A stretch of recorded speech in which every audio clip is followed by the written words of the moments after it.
Bismillahirrahmanirrahim. Assalamualaikum warahmatullahi wabarakatuh. Alhamdulillah, thumma alhamdulillah. Segala puji cuma milik Allah subhanahu wa ta'ala. Apa yang saat ini indah bagi kita dan apa yang saat ini yang kita nikmati itu murni kepunyaan Allah, bukan punya kita. Suatu saat yang kita pandang indah, yang kita nikmati, dan kesuksesan yang punya kita, suatu saat Allah akan ambil dari kita. Ridho atau tidak ridho, suka atau tidak suka, siap atau tidak siap. Maka jamaah nahmaduhu wa nasta'inu wa nastaghfiruh wa na'udzu billahi min syururi anfusina wa sayyiati a'malina may yahdihillahu fala mudhillalah wa may yudlil fala hadiyalah. Barang siapa yang diberikan hidayah oleh Allah Subhanahu wa taala, tidak ada satupun manusia, bangsa jin yang bisa menyesatkan orang tersebut. Sebaliknya, ketika orang disesatkan oleh Allah dari jalan hidayah, disesatkan oleh Allah dari jalan Allah, walaupun didatangkan 1000 ustadz, walaupun didatangkan 1000 kiai untuk menunjukkan jalan orang tersebut ke jalan yang benar, wallahi demi Allah tidak akan pernah bisa kecuali dengan izin Allah subhanahu wa ta'ala. Asyhadu an la ilaha illallah wahdahu la syarikalah. Kami semua yang hadir di sini bersaksi bahwa tidak ada Tuhan yang benar-benar disembah dengan sebenar-benar penyembahan kecuali Allah, la syarikalah, tidak ada sekutu baginya. Jangan kita jadikan handphone kita sebagai togut kita. Jangan kita jadikan fasilitas dunia ini sebagai togut kita. Bagaimana menjadikan itu semua sebagai togut?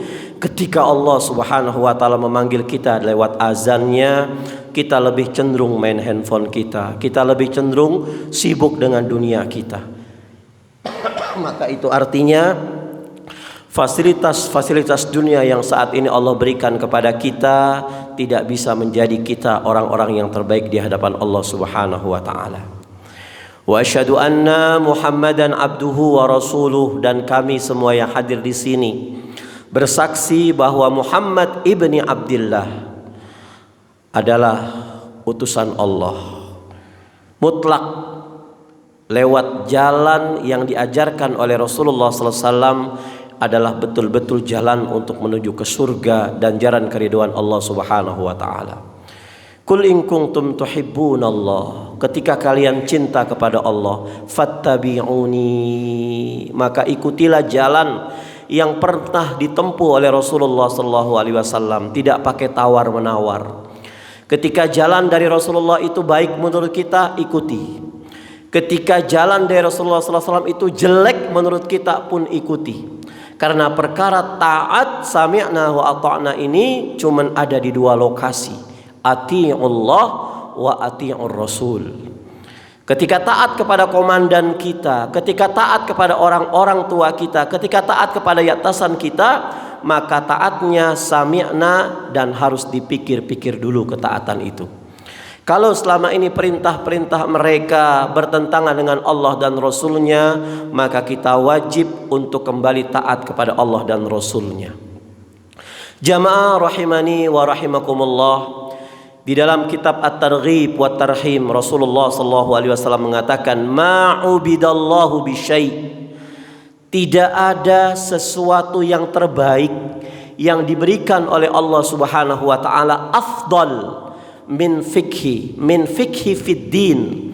Tidak ada sesuatu yang terbaik yang Allah berikan kepada seorang hamba, yang Allah berikan kepada hamba-hambanya, kecuali Allah berikan kepada dia kepahaman dalam menjalankan agama yang benar, kepahaman dalam bermuamalah ma Allah, kepahaman dalam muamalah ma'an nas.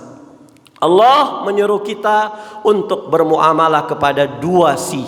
Yang pertama muamalah kepada Allah, dan yang kedua muamalah kepada manusia. Muamalah kepada jin tidak diajarkan oleh agama.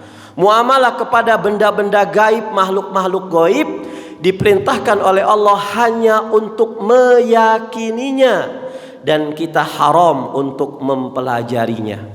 Ketika Rasulullah SAW berdoa kepada Allah agar Allah berikan ilmu kepada Rasulullah sebagaimana Allah berikan ilmu kepada Nabi Sulaiman. Ilmu apa? Ilmu bisa bermuamalah dengan bangsa jin. Maka saat itu Allah Subhanahu wa taala tidak mengabulkan doa Rasulullah sallallahu alaihi wasallam. Karena apa? Islam hanya mengajarkan bagaimana cara berinteraksi kepada Allah dan bagaimana cara berinteraksi kepada bangsa jin. Dan ternyata bangsa jin, iblis, syaitan itu lebih takut kepada seorang hamba yang ahli dalam bidang agama, faham dalam bidang agama, daripada 1000 orang abid yang taat kepada Allah. Jadi kalau seandainya kita memiliki paham tentang agama, itu jauh ditakuti oleh bangsa jin, jauh ditakuti oleh iblis, jauh ditakuti oleh para syaitan, daripada untuk menggoda 1000 orang yang ahli ibadah. Maka segala sesuatunya dengan ilmu. Kita ngeces iman kita saat ini. Jangan sampai kita sebagai seorang suami justru meniru-niru kelakuan Rizky Bilar. Ya, karena Rasulullah SAW mengatakan, siapa sih pria cowok-cowok yang paling terbaik di antara kalian, kata Rasulullah SAW. Apakah mereka yang sering tampil di televisi berceramah? Apakah sering seperti ini? Kata Rasulullah, bukan. Apakah mereka yang sering tampil di televisi, di anggota-anggota parlemen? Bukan. Kata Rasulullah SAW, khairukum khairukum li ahlihi. Sebaik-baik di antara kalian, wahai para laki-laki, adalah kalian yang terbaik dalam menggauli istri kalian. Betul, surganya istri itu berada dalam genggaman suami. Ketaatan istri kepada suami itu mutlak. Karena berapa banyak seorang wanita yang ibadahnya taat, hijabnya rapet, kajian gak pernah ditinggalkan, cuman dijebloskan oleh Allah ke dalam neraka jahanam cuman lantaran tidak taat kepada suaminya. Khairukum khairukum li ahlihi. Taat betul, istri kita harus taat kepada suami, itu mutlak. Tetapi ingat, ketika saya membuat tetesan air mata istri saya itu jatuh karena dizalimi oleh kita, maka Allah dan para malaikatnya itu menghancurkan pundi-pundi kesuksesan kita. Hati-hati.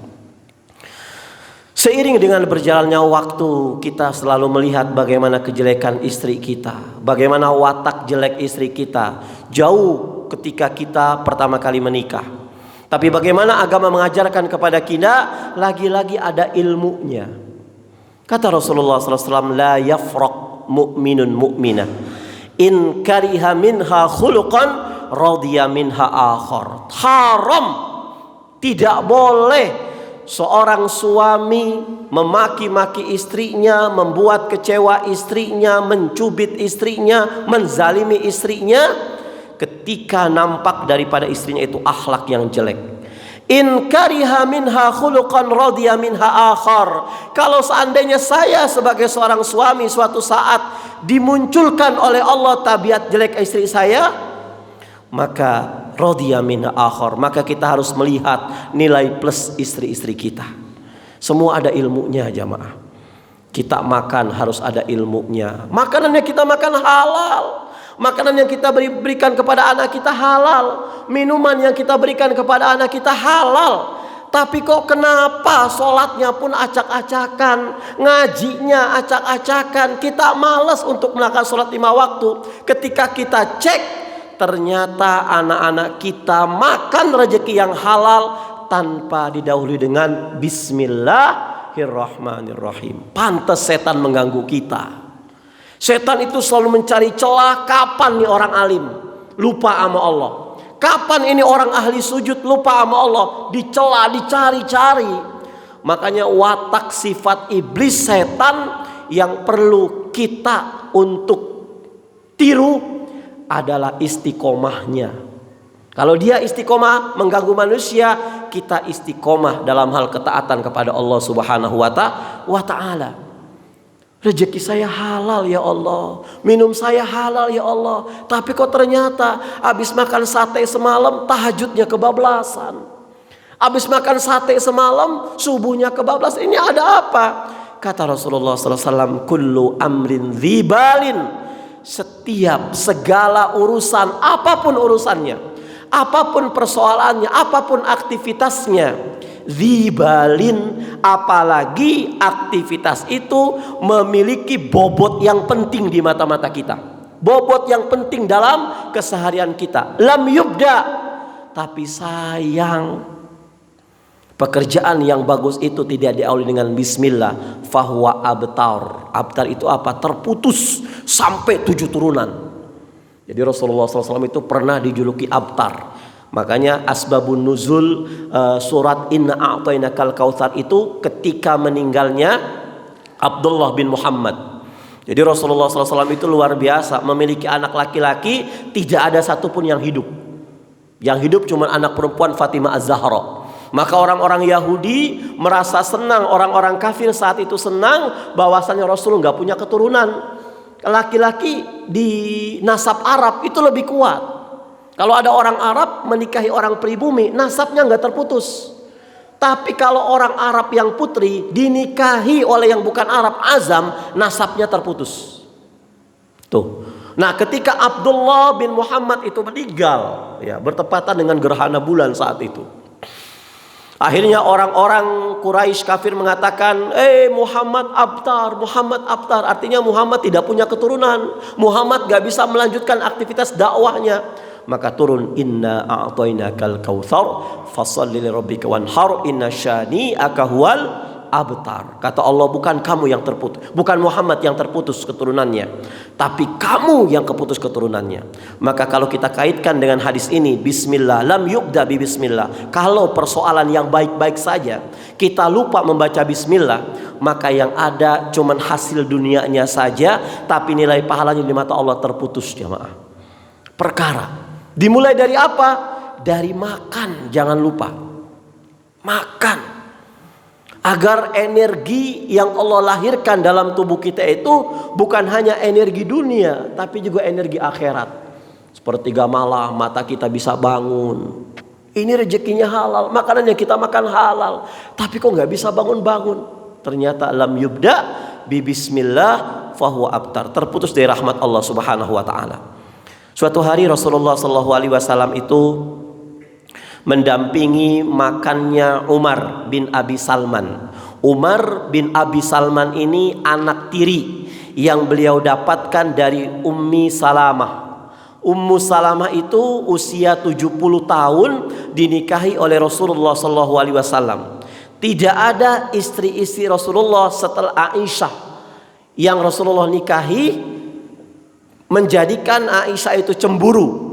Hanya Ummu Salamah, usia 70 tahun, Ummu Salamah ini cantiknya luar biasa, sampai membuat cemburu Aisyah radhiyallahu anha. Cuman karena Ummu Salamah ini orang tua, Aisyah nggak berani untuk mengatakan apa-apa, hanya dalam hati saja. Nah, suatu hari anaknya Ummu Salamah, anak tiri Rasulullah SAW ini makan bersama Rasulullah SAW. Lihat Rasulullah mendidik anaknya luar biasa. Apa kata Rasulullah SAW? Ya gulam, samillah. Wahai anakku, kalau kamu ingin melakukan aktivitas, bahkan sekecil masalah makan pun, maka tolong baca bismillah. Untuk apa? Untuk menghalangi iblis dan bala tentaranya ikut campur dalam urusan makan kita. Sambillah, makanlah dengan membaca bismillah, apapun makanannya. Karena bismillah itu rahmat yang akan kita dapatkan dari Allah Subhanahu wa ta'ala. Saya sering mengilustrasikan bagaimana ketika kita laparnya luar biasa, mungkin di pinggir jalan, kita punya uang cuma 2.000, kita belikan lemper. Ya, lemper itu ada straplessnya. Saking laparnya kita makan gak ngelihat, strapless itu ikut kita makan. Pada saat kita lupa baca bismillah, akhirnya putus dari rahmat Allah, straplesnya nyangkut di usus jamaah. 15 juta habis gara-gara straples. Tapi ketika kita makan bismillahirrahmanirrahim, kita cari mana straplesnya, ternyata straplesnya nyangkut di gigi kita. Allahu Akbar. Ini luar biasa, luar biasa. Makanya awali semua aktivitas kita dengan bismillahirrahmanirrahim. Samillah, sebut nama Allah. Karena Allah yang menjadikan ini semua ini ada. Bahkan ketika Rasulullah SAW itu mengajarkan kita doa makan, sebelum Allah, alhamdulillahilladzi at'amana wa saqana wa ja'alnal muslimin, dalam riwayat Rasul mengajarkan alhamdulillahilladzi huwa ashba'ana.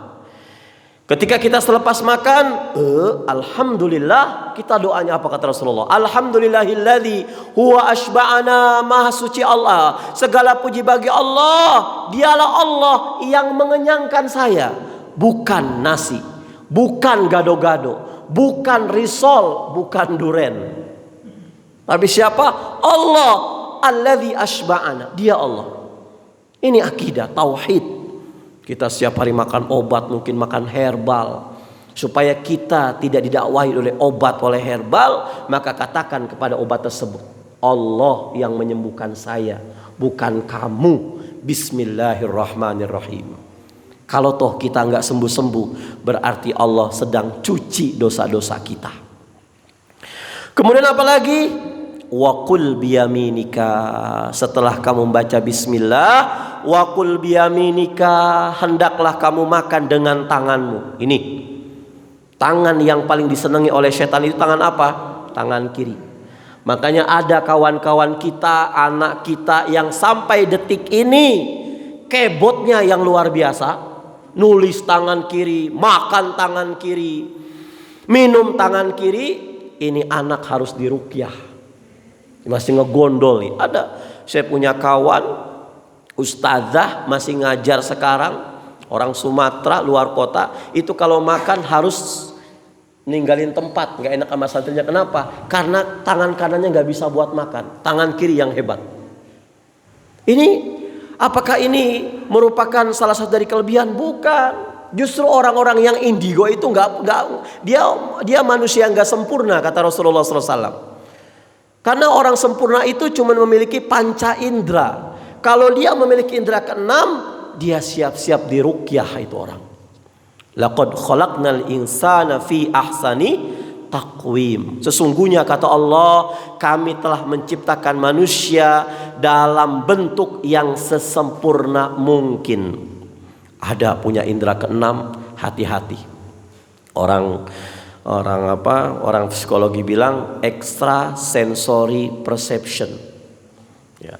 Kalau di tafsir Munir dikatakan ini orang harus benar-benar diobati. Karena fitrahnya manusia itu nggak bisa ngelihat sesuatu yang tidak kasat mata. Ya. Ustadz Faizar bilang kalau ada seorang peruqyah, walaupun jenggotnya kayak tambang pesawat, walaupun sorbannya kayak ban Vespa, jubahnya kayak Batman, dia bisa memasukkan tuyul ke dalam botol, memasukkan yang ngerasuki ke dalam botol, dia telah berdusta atas nama Muhammad sallallahu alaihi wasallam. Gak bisa. Orang peruqyah itu gak bisa ngelihat bentuk jinnya. Karena fitrahnya itu jin gak bisa ngelihat. Kalau ada, kata Imam Syafi'i dalam kitab Al-Umnya, kalau ada manusia yang bisa melihat setan, iblis, jin dalam bentuk yang aslinya, sesungguhnya dia telah kafir kepada Allah, harus syahadat lagi. Kalau seandainya bisa, mungkin matanya itu harus diruqyah, karena fitrahnya nggak bisa ngelihat itu Tuhan. Kita hanya bisa membaca-baca. Ini kan perlu ilmu. Ya, ilmu. Hati-hati. Sekarang banyak orang-orang beda tipis lah. Beda tipis kiai sama dukun itu beda tipis. Ya. Dukun kiai pakai sorban, dukun juga pakai sorban. Bahkan dukun lebih lebar sorbannya. Kiai pakai jenggot, dukun pakai jenggot juga. Kiai pakai jubah, dukun pakai jubah. Mungkin kalau kiai kemana-mana pakai helm, dukun pakai helm juga, Pak. Masya Allah. Ya, wakul biyaminika, hendaklah kamu makan dengan tangan kananmu. Jangan pakai tangan kiri. Tangan kiri ini tugasnya untuk sesuatu yang seperti istinja, seperti segala macam. Ya. Wakul mimma yalika, dan kalau Anda makan, hendaknya makan yang dekat-dekat saja. Ya.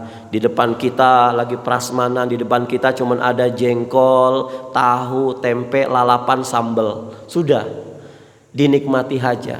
Rendang di pojok sana nggak usah disamperin. Itu etika makannya nggak boleh seperti itu. Jadi Rasul betul-betul mengajarkan kepada kita tentang bagaimana melakukan aktivitas makan. Nah, disinilah pentingnya tasmiyah. Rasul bilang, "Idza akala ahadukum falyadhkur ismallahi ta'ala, fa in nasiya ayadhkara ismallahi ta'ala fi awwalihi falyaqul bismillahi awwalahu akhirahu." Kata Rasulullah SAW, jika salah seorang di antara kalian mau makan, hendaklah dia menyebut nama Allah.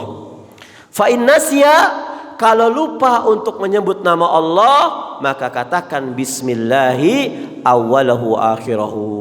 Kenapa ya Rasulullah? Sampai-sampai orang yang sudah setengah piring habis, tinggal setengah lagi, harus membaca bismillah awwalahu akhirahu. Kenapa? Maka Rasul menjelaskan dalam hadisnya, ketika Iblis bertanya kepada Allah Subhanahu wa taala, qala Iblis bertanya, ya Allah, kullu khalqika bayanta rizqahu. Ya Allah, setiap makhluk di muka bumi ini dan di dunia telah Engkau jelaskan rezekinya ya Allah. Nah, ini Iblis nanya, fa fima rizki, terus apa rezeki buat aku ya Allah? Manusia sudah Engkau berikan rezekinya, ini rezeki buat manusia. Hewan sudah Engkau berikan rezeki, ini buat hewan. Malaikat juga sudah seperti itu. Nah, untuk bala tentara iblis, jin dan setan, apa rezekinya? Kata Rasulullah SAW, fima lam yudhkar ismi alaih. Rezekinya iblis, rezekinya setan, rezekinya kolong wewe, suster ngesot, pocong, makanan yang ketika dimakan tidak disebut nama Allah. Ini. Jadi kalau seandainya kita lagi makan lupa, setan tuh bantu kita makan. Setan bantu kita minum. Nah, ketika kita mengatakan bismillah awwalahu akhirahu, maka setan serta merta memuntahkan apa yang kita makan. Ya. Kita ini sudah kajian berkali-kali, hati-hati masalah makan. Orang tuh ngelihat akhlaknya. Kita punya ilmu banyak, tapi nggak dipakai ilmunya percuma. Karena saya beruntung memberikan ilmu. Bapak ibu juga beruntung mendengarkan ilmu. Ada orang lebih beruntung, siapa?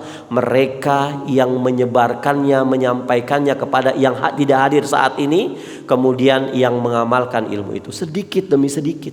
Setan jin paling takut kepada manusia yang paham. Jadi fikhu itu artinya paham. Orang yang paham itu bukan hanya dia tahu ilmunya, tapi melaksanakan ilmunya. Ini jamaah. Jadi hukum membaca bismillah itu bisa dikategorikan sebagai wajib. Karena Rasul menyebutnya dengan fi'lul amr. Sammillah, fi'lul amr. Perintah. Jadi perintah itu bisa dikatakan wajib ketika kita melaksanakannya. Nah, jamaah rahimani wa rahimakumullah, kita lihat apa sih keistimewaan dari bismillahirrahmanirrahim itu. Sampai-sampai Rasul itu selalu mewanti-wanti kita agar semua aktivitas kita tolong diawali dengan bismillah. Ini sebagai filternya kita. Jika kita mau akad dengan bank, kita sudah jenuh segala macam ini, akhirnya mentok di bank, pas mau akad bismillahirrahmanirrahim, saya yakin gak jadi tuh. Karena segala sesuatu yang sifatnya maksiat kepada Allah nggak akan pernah membaca bismillah. Jangankan perkara yang halal, jangankan perkara yang haram, perkara yang makruh pernah bismillah. Orang kalau ngerokok pakai tangan apa? Kanan apa kiri? Kiri, nggak ada ngerokok tangan kanan. Nggak enak tangan kiri. Pernah? Bismillahirrahmanirrahim. Nggak pernah. Jadi Allah lebih paham mana yang barang-barang halal, mana yang barang-barang haram, dan mana yang barang-barang subhat. Ya, bismillah. Mau ke kantor, mau ke pasar, naik motor kita, bismillah, naik mobil, bismillahirrahmanirrahim. Sampai Adina ada adangan, ya, di Ngasinan ada adangan. Ketika buka helm kita, ternyata polisinya kenal sama kita. Masya Allah, Mas Rafa mau kemana? Saya mau berangkat kerja. Oh silakan, nggak usah buka dompetnya. Padahal Mas Rafa nggak tahu, dia lupa bawa dompet. Sampai di kantor mau buka dompet, Allahu Akbar, dompet lupa saya bawa. Alhamdulillah tadi diawali dengan bismillah. Coba nggak bismillah, ya nggak ada Pak, 50.000 lenyap. Bismillah tuh luar biasa. Masya Allah. Awali dengan bismillah. Ini terdapat di dalam surah Al-Fatihah ayat pertama, memberikan pesan kepada kita, jika semua kebaikan dalam hidup kita ingin terbuka, ya, ini kita bicara bukan hanya kebaikan dunia, tapi juga kebaikan akhirat. Maka lakukan seluruh aktivitas bismillah itu memiliki dua kalimat. Kalimat yang pertama ba itu artinya ibda. Maka awali semua aktivitas kamu Bismillah dengan menyebut nama Allah. Ba di sini menurut tata grammar bahasa Arab artinya baul musahabah, harful musahabah. Huruf seakan-akan ketika seseorang melakukan aktivitas dengan bismillah, seakan-akan dia itu dipantau oleh Allah Subhanahu wa taala. Dia sadar semua aktivitas dipantau oleh Allah Subhanahu wa taala. Makanya kalau orang minum dengan baca bismillah, tidak akan minum minuman yang diharamkan Allah Subhanahu wa taala. Ada orang mabok bismillah? Enggak ada. Bismillahirrahmanirrahim, enggak ada. Ketika makan baca bismillah, bismillahirrahmanirrahim, maka Allah akan jaga makanan dari yang diharamkan oleh Allah Subhanahu wa taala. Kata Rasulullah sallallahu alaihi wasallam, kalau Anda minum bismillah, alhamdulillah, bismillah, alhamdulillah, bismillah, alhamdulillah, ketika keempat kali langsung diglek-glek-glek-glek, maka selama perut kita itu terpenuhi dengan air tadi, maka selama itu juga Allah menghindari kita untuk melakukan aktivitas yang bermasalah di hadapan Allah Subhanahu wa taala. Kenapa?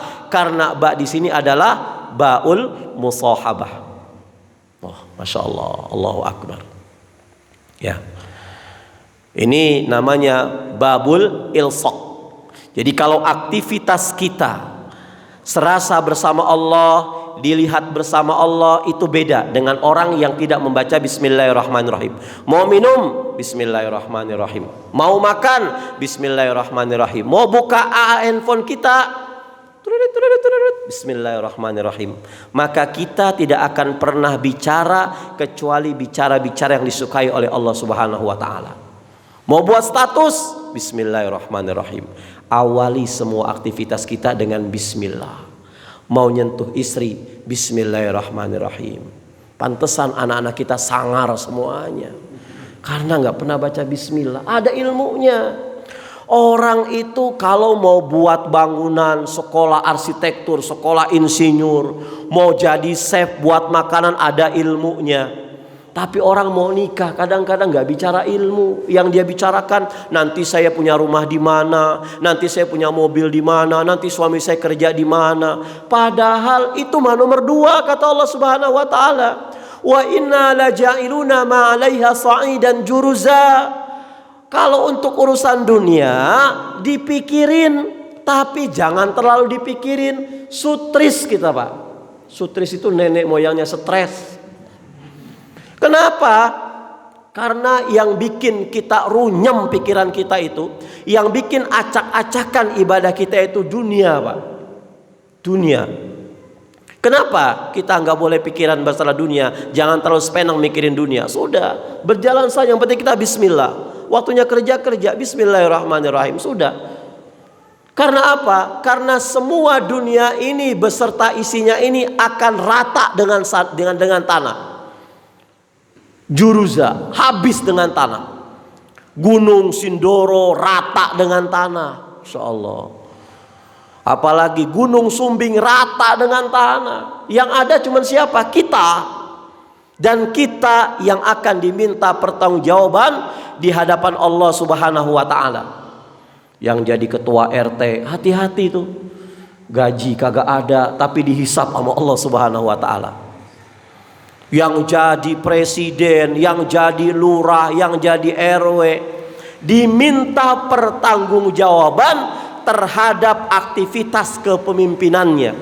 Minimal kalau tidak jadi apa-apa, kita adalah pemimpin dari keluarga kita. Maka pada saat kita mengatakan qabiltu nikahaha, aku terima nikahnya dan kawinnya Fulanah binti Fulan dengan mas kawinnya seperangkat alat kematian, dibayar tunai, maka saat itu jatuh di atas pundak kita apa yang dilakukan oleh istri kita. Itu yang terucap. Yang tidak terucap apa? Istri saya tidak sholat, saya yang tanggung jawab. Istri saya terbuka auratnya, saya yang tanggung jawab. Istri saya sudah pakai jilbab keluar cuma nuker gas, rambutnya kelihatan, saya yang tanggung jawab. Tuh, ini nggak pernah kita sadar. Maka tugas yang paling berat bagi seorang mukhlis, bagi seorang kita suami-suami ini, bukan memberikan makan ke anak istri kita. Itu mah ringan kita. Tugas kita itu yang paling besar, bukan memberikan fasilitas dunia kepada anak-anak kita. Tapi tugas yang paling besar dan berat bagi seorang suami apa? Bagaimana kita bisa merangkul tangan istri kita menggandeng anak-anak kita untuk menuju Allah Subhanahu wa taala. Kita bakal ditanya sama Allah Subhanahu wa taala. Sampai di mana anak kita taat kepada Allah? Kata Allah, aku berikan anak kamu dalam keadaan suci. Tolong berikan kepadaku dalam keadaan suci. Ketika engkau berikan kepadaku dalam keadaan kotor, kita dibejek-bejek sebagai orang tua. Allahu Akbar. Jangan enak-enak kita. Jangan bangga punya anak dokter, jangan bangga punya anak insinyur, jangan bangga punya anak kerja di mana-mana kalau nggak bisa sholat 5 waktu. Perkara ini yang paling luar biasa. Kita diacak-acak dalam kubur kita. Apa kita nggak iri nanti? Pada ngantri semuanya mendapatkan piala, mendapatkan mahkota, mendapatkan baju. Ketika kita tanya kepada malaikat-malaikat, kok ibu itu dapat mahkota? Anaknya saat ini di dunia sedang menghafal Al-Quranul Karim. Anaknya saat ini di dunia sedang berbuat baik, sedang melaksanakan sholat. Sementara anak-anak kamu sampai detik ini belum ada yang ibadah kepada Allah Subhanahu wa taala. Meraung-raung kita di akhirat kelak. Kita minta sama Allah Subhanahu, ya Allah, kemana anak saya yang pernah dulu saya sekolahkan di Amerika, di Inggris, sekolah tinggi S3, bahkan pernah membelikan dunia kepada saya, ya Allah, tapi sekarang saya sudah meninggal, tidak satupun anak saya memberikan mahkota kepada saya. Nanti ada orang-orang tua yang kata Rasulullah SAW, ini bu, pakai pakaian buat ibu. Dari siapa? Dari anak ibu. Saat ini dia lagi membaca Al-Quranul Karim. Masya Allah. Ini bu mahkota. Jadi Allah akan memberikan surga kepada kita tingkatannya sesuai dengan Al-Quran yang dibaca oleh anak-anak kita. Ini tugas kita yang paling berat. Ku anfusakum wa ahlikum nara, kata Allah Subhanahu wa taala. Wahai para suami, wahai para laki-laki, wahai para bapak, Allah itu menyuruh kalian untuk menjaga anak dan istri kalian dan diri kalian, bukan dari panasnya dunia, bukan dari dinginnya Wonosobo, bukan dari kelaparan. Masalah dingin, masalah panas, masalah kelaparan itu sudah Allah yang akan menjamin kita. Kalau kita dekat dengan Allah, panas bisa dihilangkan. Kalau kita dekat dengan Allah, dingin itu bisa dilenyapkan. Kalau kita dekat dengan Allah, anak-anak kita nggak lapar, istri kita nggak lapar. Tapi Al-Quran hanya menyatakan kepada kamu, ku anfusakum wa ahlikum nara, jaga dirimu, keluargamu dari api neraka. Ini yang paling berat. Kalau ada di antara kita semuanya istri yang mendoakan kita, ya Allah, wahai bapak, kamu pergi mencari nafkah. Kami, saya sebagai istri dan anak-anak, insya Allah kuat untuk menahan lapar, menahan tidak makan. Tapi kami dengan anak-anak nggak kuat. Ketika untuk menahan panasnya api neraka, jamaah. Kita sholat, kita jaga diri kita, tapi kita nggak jaga anak istri kita, maka kita masuk surga dipending oleh istri kita. Istri kita soleha, anak kita soleha, tapi suaminya nggak soleh, kita masuk neraka. Istri dan anak-anak kita masuk surga. Beda kalau seandainya suami yang soleh tapi istri nggak soleh. Ini pentingnya kita. Makanya pengejasan iman ini perlu. Rasulullah bilang, jangan pernah kalian silau dengan laki-laki yang memberikan sedekah di mana-mana, tersenyum di mana-mana, sebelum kamu cek bagaimana dia kepada keluarganya, sebelum kamu cek bagaimana dia kepada istrinya. Allahu Akbar. Berbakti, kita punya tugas dua. Bagaimana kita bisa bijak untuk menghadapi orang tua kita. Dan orang tua kita dua, orang tua yang melahirkan kita, bapak yang mendidik kita, dan orang tua istri kita, itu orang tua kita juga. Dan kita juga bagaimana bijak kepada istri kita. Rasulullah SAW mengatakan, ketika kamu memiliki harta, maka cukupi keluarga kamu dulu, istri dan anak-anak kamu. Ketika kamu ada lebih, maka buat saudara kamu, orang tua kamu. Ketika ada lebihnya, buat kerabat kamu. Ketika ada lebih lagi, buat kerabat-kerabat terdekat. Artinya memang ke istri kita dulu. Allahu Akbar. Tidak ada seorang suami yang bisa melakukan ini, hatta saya pribadi.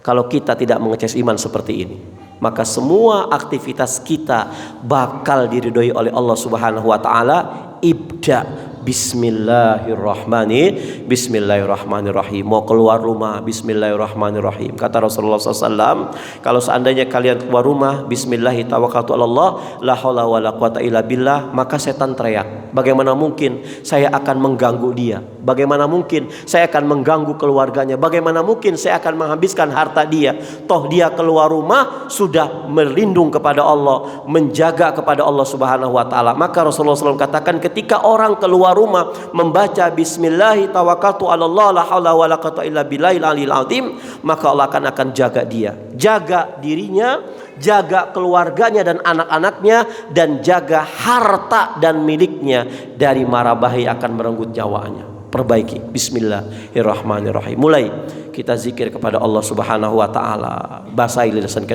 dengan zikrullah. Nah, kalau seandainya semua aktivitas kita itu sudah bernilai Bismillah, Bismillah, Bismillah, maka semakin banyak aktivitas yang diawali dengan Bismillah, maka perbuatan itu namanya takwa. Takwa. Kita sudah beriman kepada Allah, tapi masalah takwa kita nggak tahu. Takut, kalau saya mengartikan ittaqi, itu bukan takwa, tapi saya mengartikan takut kamu kepada Allah.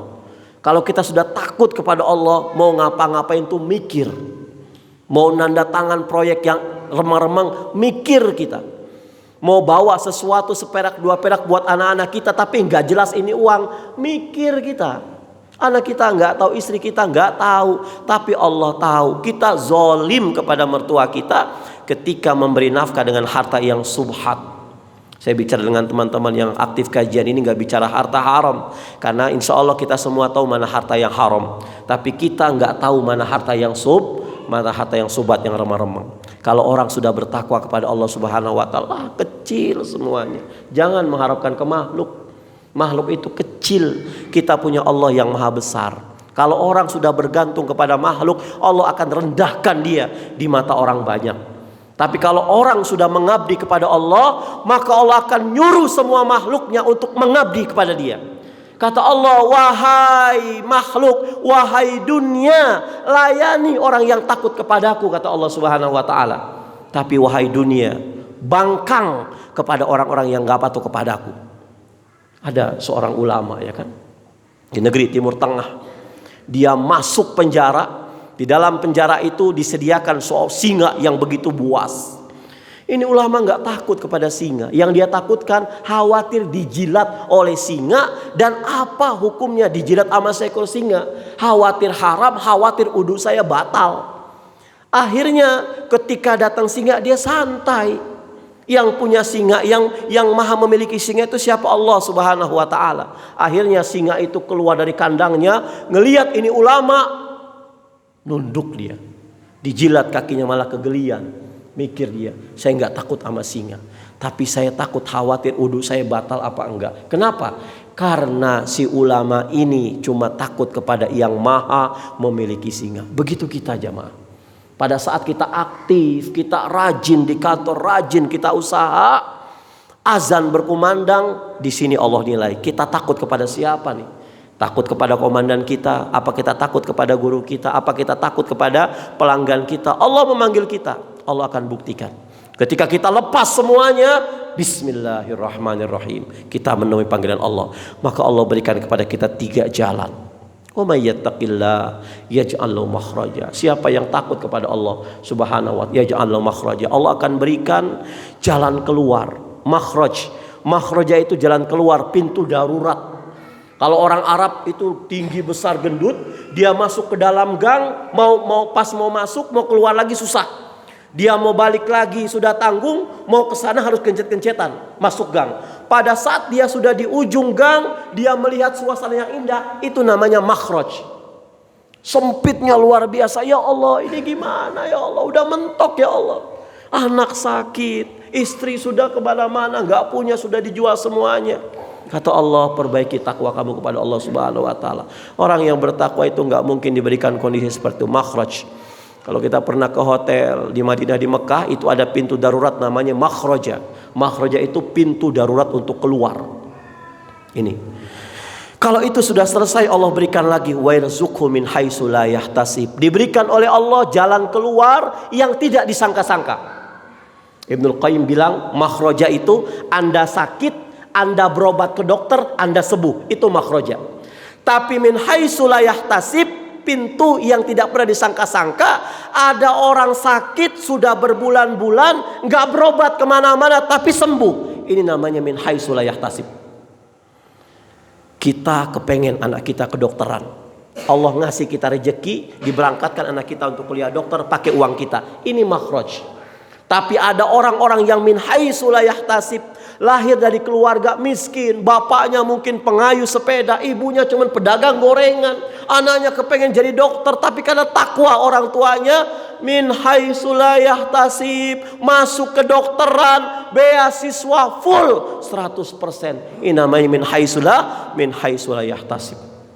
Dan kalau orang bertakwa kepada Allah, maka Allah akan menjadi pelindung dia. Fahasbuh. Wallahu a'lam bishawab. Kita sudah Isya, mohon maaf lahir batin kalau ada kata kurang berkenan. Astaghfirukum. Nasrullah fatun qarib wa basil mu'minin. Kita tutup dengan doa kafaratul majlis. Subhanallah bihamdi, subhanakallah bihamdika, asyhadu an la ilaha illa anta, astaghfiruka wa atubu ilaik. Assalamualaikum warahmatullahi wabarakatuh.